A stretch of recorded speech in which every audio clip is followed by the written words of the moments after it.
Shalom y bienvenidos a Vía Haftaj Israel, una frase hebrea que significa amarás a Israel. Esperamos que se queden con nosotros, ya que nuestro maestro, el Dr. Baruch, nos compartirá una enseñanza expositiva de la Biblia. El Dr. Baruch es profesor titular del Instituto Zera Abraham, con sede en Israel. Aunque todos los cursos en el instituto se imparten en hebreo, el Dr. Baruch se complace en compartir esta enseñanza en inglés con doblaje al español. Para más información, visítenos en amarasaisrael.org o descargue nuestra aplicación móvil Mi Estudio Bíblico. Aquí está Baruch y la lección de hoy. ¿Estás estudiando la Biblia correctamente? Verás, necesitas entender que en la palabra de Dios hay pistas, hay claves que nos ayudan a entender correctamente la palabra de Dios. Por ejemplo, acabamos de terminar el capítulo 8 del Evangelio de Lucas, y allí nos encontramos con una joven niña de 12 años de edad que estaba al borde de la muerte y que en efecto murió, pero fue resucitada. También nos encontramos con una mujer que tenía un problema grave, tanto físico como espiritual, porque esta mujer había tenido un flujo de sangre, ¿por cuánto tiempo? Por 12 años. No es casualidad que el número 12 siga apareciendo en las Escrituras. Encontramos que el número 12 se relaciona con el reino de Dios. ¿Y cómo sabemos eso? Bueno, el número 12 aparece con frecuencia en el libro de Apocalipsis, cuando habla de la Nueva Jerusalén, ese estado final del reino de Dios. Vemos, por ejemplo, que hay 24 ancianos, eso es 12 por 2. Descubrimos que la ciudad llamada la Nueva Jerusalén, el reino de Dios, tiene 12 puertas y 12 cimientos. Y vemos además que la altura del muro de esa ciudad será de 144 codos, eso es 12 por 12. Y por supuesto, sabemos algo más. Cuando miramos el ancho, el largo y la altura de esa ciudad, es de 12,000 por 12,000 por 12,000 estadios. En otras palabras, el número 12 domina la Nueva Jerusalén, que es el estado final del reino de Dios. El 12 es un número de reino. Y no es por casualidad que veamos al mirar a Israel que tiene 12 tribus.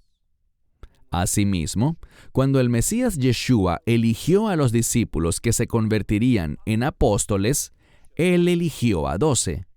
Y eso es de lo que vamos a hablar en el estudio de hoy.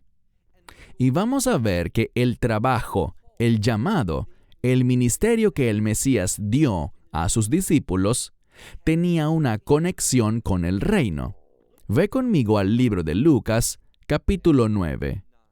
Evangelio según Lucas, capítulo 9. Noten lo que sucede en estos primeros versículos de este capítulo.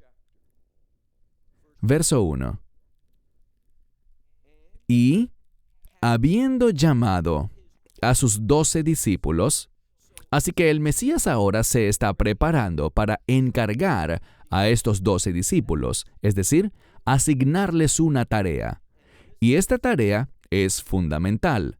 Esta tarea nos enseña mucho sobre el papel de un apóstol y sobre su trabajo, es decir, lo que se le pide que haga y cómo se relaciona con el reino de Dios. Principalmente, lo que vemos es que los apóstoles nos enseñan sobre la naturaleza del reino de Dios. Y si entiendes correctamente el reino de Dios, tú querrás estar allí, pero no te equivoques. Solo hay una manera, y lo diré de nuevo, solo hay una manera de entrar al reino de Dios, y es a través de la fe. Bíblicamente hablando, y vemos esto en la Torá, es una verdad de la Torá. Existe una conexión entre la fe y la justicia. Lo sabemos por ese famoso pasaje de las Escrituras en el libro de Génesis, capítulo 15, versículo 6, donde dice: Abraham creyó en Dios. Podríamos decirlo de esta manera: Abraham tuvo fe en Dios y Dios se lo contó como justicia. La fe que se basa en las Escrituras, esa fe produce justicia. Hace que Dios nos declare justos. Hace que la misma justicia del Hijo de Dios sea concedida a nosotros para que cuando Dios nos vea, no vea nuestro pecado, nuestra iniquidad, nuestras transgresiones, sino que solo vea la justicia de su Hijo, que hemos recibido gratuitamente, como resultado de la gracia de Dios derramada sobre nosotros a través del mensaje del Evangelio, ese mensaje de salvación, ese mensaje de victoria. Así que vemos aquí que Yeshua, y estoy hablando de Jesús de Nazaret, Él ha reunido a sus 12 discípulos que, como dije, se convertirán en apóstoles, es decir, que serán enviados, y lo veremos en un momento. Noten lo que hizo, dice la Escritura, y les dio a ellos poder y autoridad. Entendamos algo. Para estos apóstoles, debido a su relación con el Mesías, al formar parte de los 12 discípulos, tenían un llamado sobre sus vidas, un llamado único, un llamado a, y lo veremos en un momento. Recuerden que el número 12 está conectado al reino. Ellos tenían un llamado, un ministerio para compartir la verdad del reino. Y por cierto, como creyente, tú tienes ese mismo llamado en tu vida, dar testimonio y testificar a otros acerca del reino de Dios. Y vamos a aprender algo muy importante sobre ese reino. Hay quienes van a recibir la verdad del reino y serán bienvenidos en el reino de Dios. Y aprenderemos lo que van a experimentar en ese reino.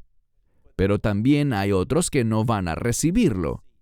No le darán la bienvenida a las buenas noticias del reino de Dios.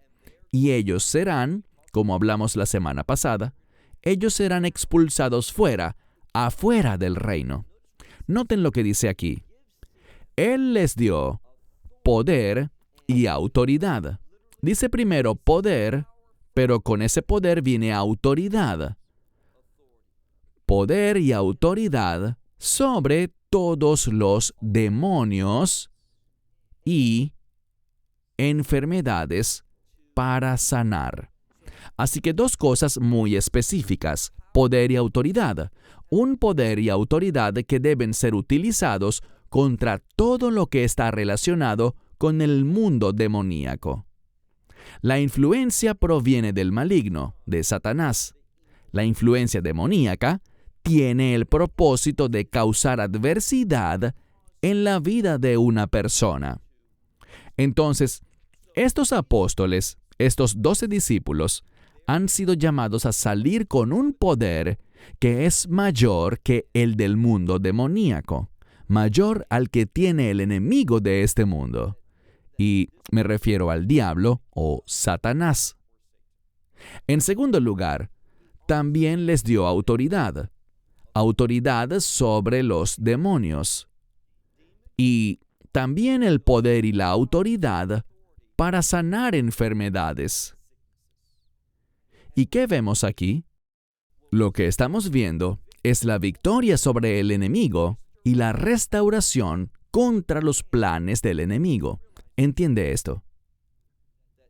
Las enfermedades y los males físicos y el hecho de que hay una influencia demoníaca en este mundo, una presencia demoníaca, todo vino debido a la obra de Satanás, porque él engañó a la mujer, y el hombre no cumplió su responsabilidad de defender a su esposa.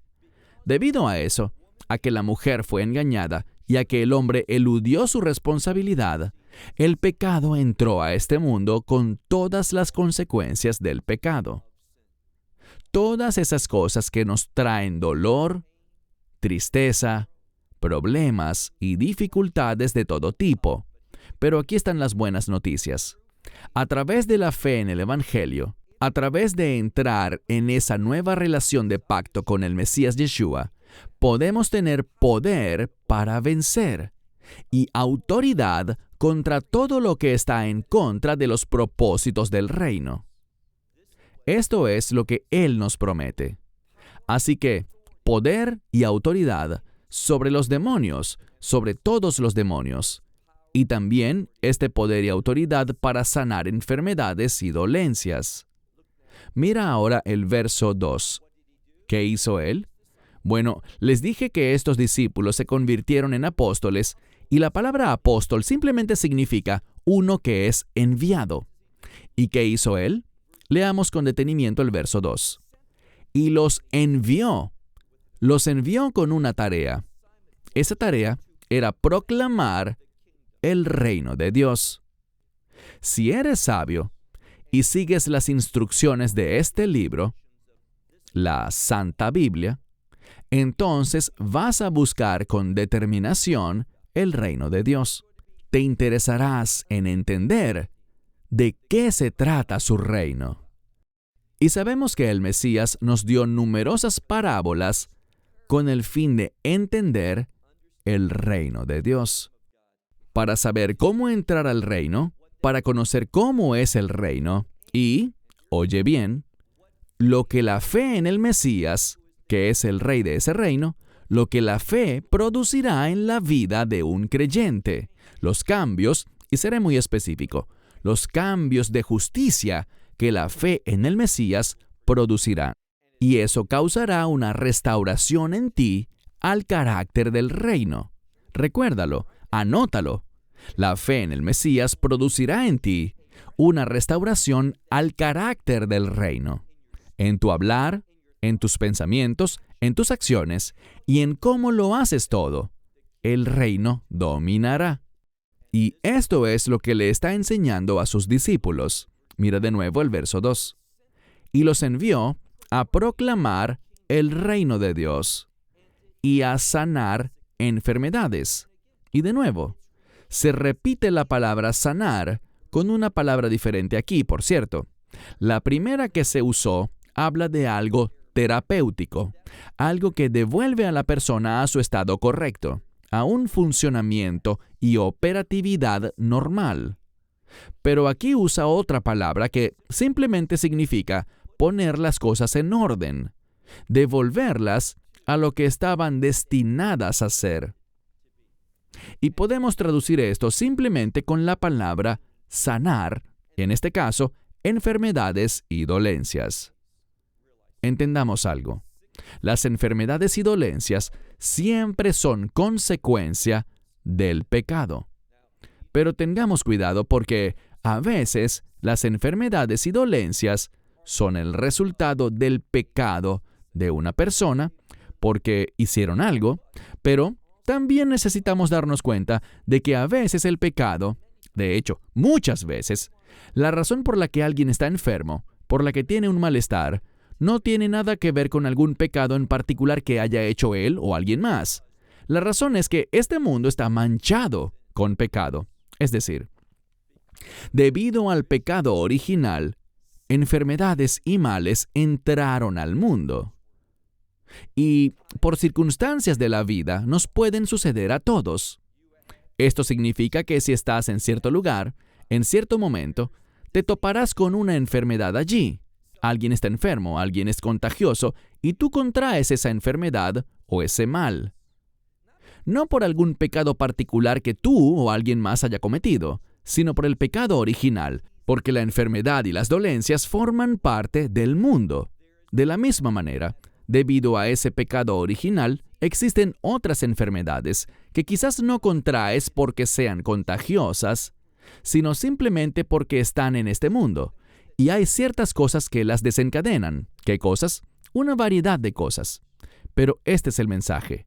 A todos se nos ha hecho un llamado a declarar restauración. Yeshua le hizo a estos apóstoles un llamado para salir a proclamar el reino de Dios y a la luz de esa proclamación también sanar enfermedades. Versículo 3. Y les dijo, y esto es lo que a menudo se pasa por alto. Y me refiero a aquellos que, presta atención, a aquellos que tienen ese llamado ese don de sanidad, mira lo que les dice. Pues muchas veces cuando alguien está orando por sanidad y no sucede, esa persona que tiene la autoridad, el líder, el que está orando por ti, quizás te diga, lo que pasa es que debe haber algo malo en tu vida, algún pecado oculto u otra cosa. No, yo diría esto. Lo más probable es que este líder, que ha sido supuestamente llamado para ministrar sanidad, el que tiene el don para sanar, que sea él quien tiene algo mal en su vida. Noten lo que dice la Escritura, y esto es vital que lo entendamos. El Mesías dice a aquellos a quienes envió a sanar, les dice, no lleven para el viaje, no lleven con ustedes una vara para el viaje. Esta vara es como un bastón para apoyarse, y también estos bastones o varas se usaban para protección. ¿Qué está queriendo decir por encima de todo? Confíen en mí, dependan de mí. No pongan su confianza en su bastón, en lo que tienen a la mano. Así que Él les da esa orden, y es justo eso, un mandamiento. Vayan adelante proclamando el reino de Dios y no se lleven nada. Noten lo que dice. No lleven bastón ni un saco. Algunos dirían que este saco es para transportar posesiones o para llevar dinero. No recojan dinero, no tengan algo que les permita acumular riquezas a través de este ministerio. Ese no es su llamado. Y no lleven pan. Así que no lleven provisiones normales. ¿Por qué? Mientras caminas con el Mesías, mientras estás ministrando gratuitamente, oye bien, gratuitamente, mientras haces eso, Dios se encargará de tus necesidades. No de tus deseos, no de esta búsqueda por abundancia, sino de tus necesidades.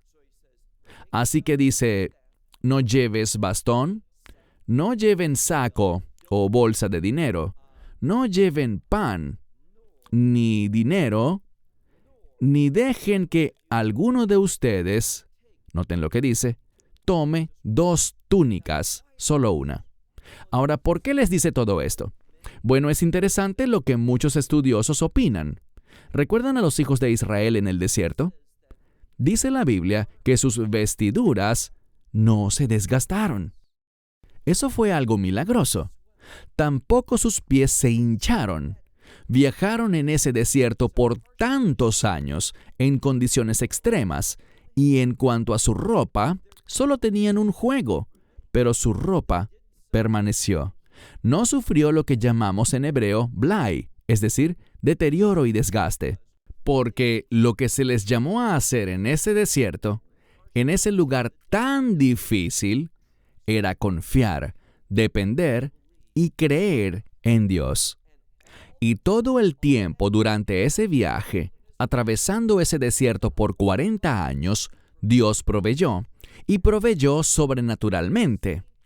Lo que les está diciendo a estos apóstoles es, hagan lo mismo, confíen totalmente en mí. No lleven bastón, elementos de protección. No lleven bolsa de dinero para que puedan hacerse ricos. No lleven pan, ustedes recibirán provisión. No lleven dinero, no se preocupen por cosas en que depender, ni por efectivo, sino que en cambio les dice que confíen en Él. Solo lleven un cambio de ropa, lo que tienen puesto. Y luego, finalmente, mira el versículo 4. Y en cualquier casa donde entren, allí se quedarán. He compartido antes, en otro de los evangelios, a qué se debía esto.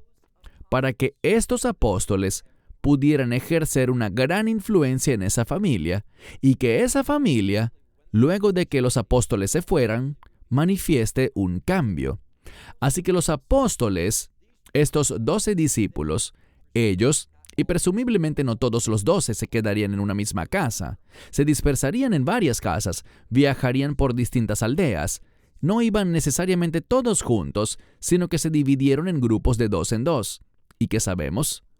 que pudieron haber ejercido una gran influencia sobre el hombre de cada casa, sobre su esposa, sobre los niños, y esos hogares podrían convertirse en centros de renovación espiritual. O lo diré de otra manera. Cada hogar podría convertirse en una imagen, un testimonio, una embajada del reino de Dios. Así que dice, y en cualquier casa en la que entren, quédense allí, y desde allí salgan, y a cualquiera que no los reciba. ¿No es interesante? Habrá quienes no recibirán a los representantes del reino de Dios. Él dice, verso 5, y a cualquiera que no los reciba, dice, salgan de esa ciudad, y el polvo de sus pies, dice, sacúdanlo. ¿Para qué? Para testimonio contra ellos. Esta es una parte importante de esta lección. En cuanto a aquellos que no les recibieran, ¿qué deben hacer? En esas ciudades donde haya una clara resistencia, una oposición, dice simplemente, salgan de esa ciudad, váyanse de allí, y cuando lleguen al final de esa ciudad, sacudan el polvo de sus pies como testimonio, como evidencia ante ellos de que ellos no están conectados con ustedes, ni con su mensaje, ni con el reino que representan. Tenemos que ser valientes y comprometidos para compartir el mensaje y para rescatar a aquellos que están buscando la verdad. Hay muchas personas a las que el Espíritu Santo está preparando, y cuando compartes el mensaje del reino con ellos, te escuchan y responden. Tienen una sensibilidad hacia el reino.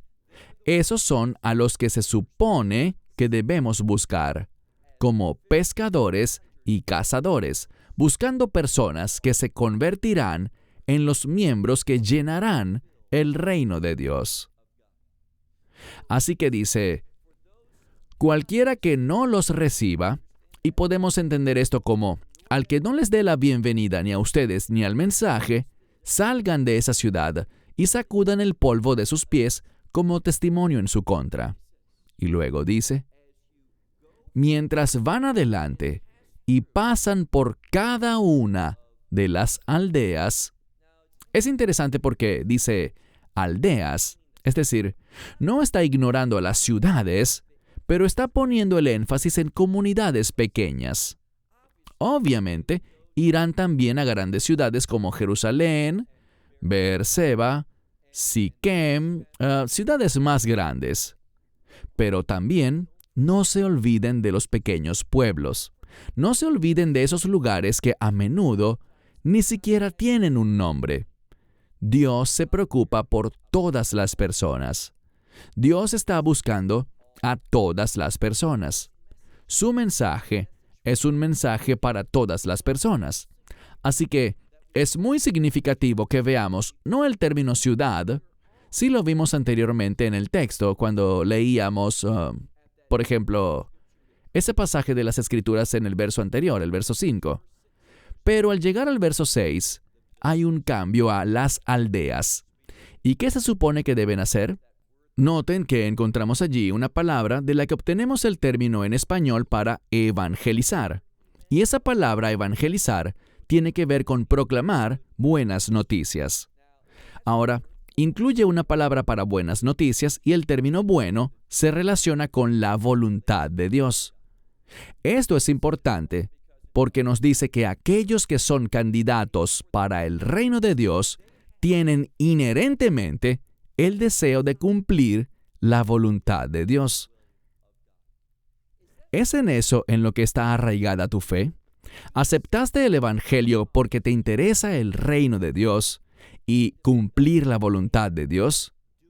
Aquellos que han nacido de nuevo, aquellos que han sido regenerados y se convierten en ese nuevo ser, van a tener un compromiso.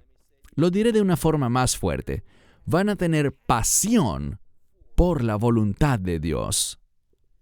Y una de las cosas por las que esas personas van a orar, ellas orarán por discernimiento, para que a medida que avanzan en la vida, a medida que caminan por este mundo, yendo de una serie de circunstancias y situaciones a otra, ellas querrán saber cuál es la voluntad de Dios para este asunto, para esta situación. Ellas tendrán sensibilidad, compromiso y pasión por la voluntad de Dios. Si tu vida de oración trata solo de hacer que Dios haga tu voluntad, tienes un serio problema espiritual. No has entendido las buenas noticias del Evangelio. Noten lo que dice, y lo dice por una razón. Concluyamos. Dice, salgan y vayan por cada una de las aldeas, proclamando las buenas nuevas y sanando en todo lugar.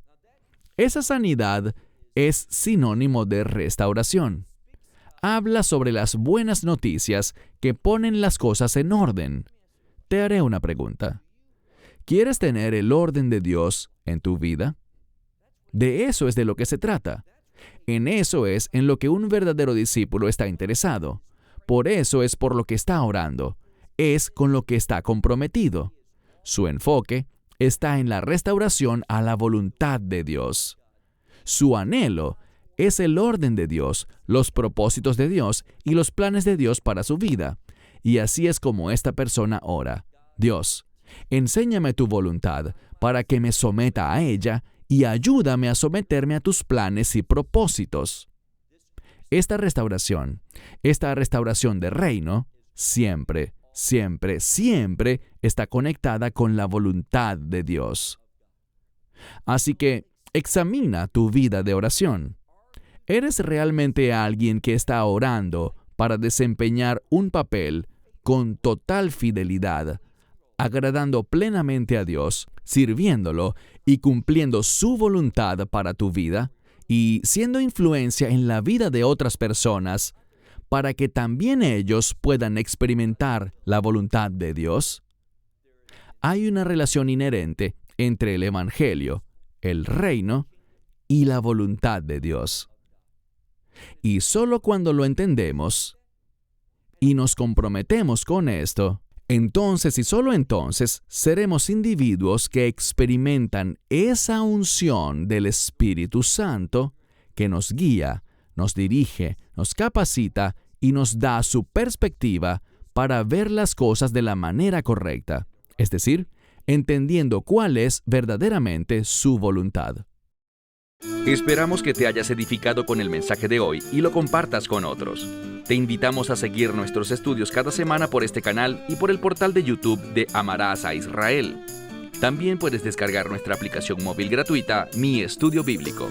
Finalmente, para obtener más información sobre nosotros, visita nuestra web amarasaisrael.org, donde encontrarás otras conferencias de Baruch en audio, video y texto. Hasta el próximo programa. Que el Señor te bendiga en Yeshua HaMashiach, Jesús el Mesías, mientras caminas con Él.